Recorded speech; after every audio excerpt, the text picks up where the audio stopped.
ডিব্ৰুগড়ৰ লেপেটকটাত শ্ৰমিকৰ তীব্ৰ প্ৰতিবাদ। বাগিচাৰ নলাত কৰ্মৰত দচৈ খাৰিয়া নামৰ ৩৫ বছৰীয়া এজন শ্ৰমিক আকস্মিক মৃত্যুত ঘটনাত বাগিচাৰ কৰ্তৃপক্ষই চৰম হেমাহি কৰাৰ প্ৰতিবাদত আজি উত্তাল কাৰ্যসূচী গ্ৰহণ কৰে লেপেটকটা চাহ বাগিচাৰ শ্ৰমিকসকলে। শ্ৰমিকজনৰ পৰিয়ালক বাগিচা কৰ্তৃপক্ষই ন্যূনতম সন্মান প্ৰদৰ্শন নকৰাত প্ৰতিবাদ সাব্যস্ত কৰে। বাগিচাখনৰ পৰিচালক ৰজত দাসৰ বিৰুদ্ধে তীব্ৰ প্ৰতিবাদ সাব্যস্ত কৰে বাগিচাৰ শ্ৰমিকসকলে। শ্ৰমিকসকলে বাগিচাৰ পৰিচালকক বৰ্খাস্ত কৰাৰ দাবী উত্থাপন কৰে। ইফালে বলাই চাহ বাগিচাৰ বুধুৱা কামাৰ নামৰ অন্য এজন শ্ৰমিক একেদিনাই পথ দুৰ্ঘটনাত সংকটজনক অৱস্থাত অসম চিকিৎসা মহাবিদ্যালয়ত চিকিৎসাধীন হৈ থকাৰ ঘটনাৰ সম্পৰ্কত বাগিচা কৰ্তৃপক্ষই গুৰুত্ব প্ৰদান নকৰা বুলি শ্ৰমিকসকলে দাবী উত্থাপন কৰে। উক্ত কাৰ্যসূচীত অসম চাহ মজদুৰ সংঘৰ ডিব্ৰুগড় শাখা আৰু লেপেটকটা গোটৰ বিষয়ববীয়াও অংশগ্ৰহণ কৰে। নিশ্চয় আমি এটা কথা ক'ব বিচাৰো, লেপেটকটা চাহ বাগিচাৰ অন্তৰ্গত আমাৰ লেপেটকটা চাহ বাগিচাৰে এটা ডিভিজন আমাৰ মেদলা শাখা আৰু বলাই শাখাত দুটা কালি মৰ্মান্তিক দুটা ঘটনা আমাৰ ঘটিছে।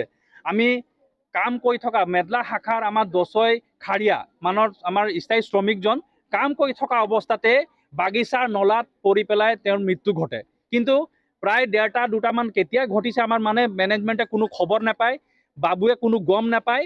এনেকৈ ধৰণৰ মানুহটো পৰি যেতিয়া খোজ বিচাৰ হ'ল, ছোৱালীজনী দেখিলে, তেওঁ দচৈ খাৰিয়া ছোৱালীজনী দেখিলে, যেতিয়া আমাৰ দেউতা অহা নাই ঘৰত, যেতিয়া খবৰ কৰিবলৈ গৈছে নলাত পৰি থকা দেখিছে। তাত বহুত দুখ লগা কথা যে মেনেজমেণ্টে এই কথাটো কেনেকৈ গম নাপায় যে মানুহ এজন নালাত পৰি ঢুকাই গ'ল।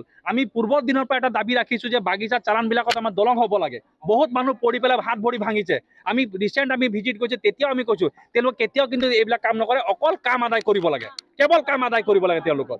তাৰ লগে লগে আৰু এটা ঘটনা আমি ক'ব বিচাৰোঁ, কালি আৰু এজন আমাৰ বলাই শাখাৰ শ্ৰমিক আমাৰ ডাকলা আমাৰ প্ৰিয়ন এজন তেওঁ কাম কৰি থকা আহি থকা বুধুৱা কামাৰ তেওঁ কাম কৰি আহি থকা অৱস্থাত কামলৈ আহি থকা অৱস্থাত তেওঁ ডাক লৈ আহিব লাগে, আহি থকা অৱস্থাতে আমাৰ মেইন গেটৰ ওচৰতে তেওঁ এক্সিডেণ্ট হৈ পৰি থাকিলে।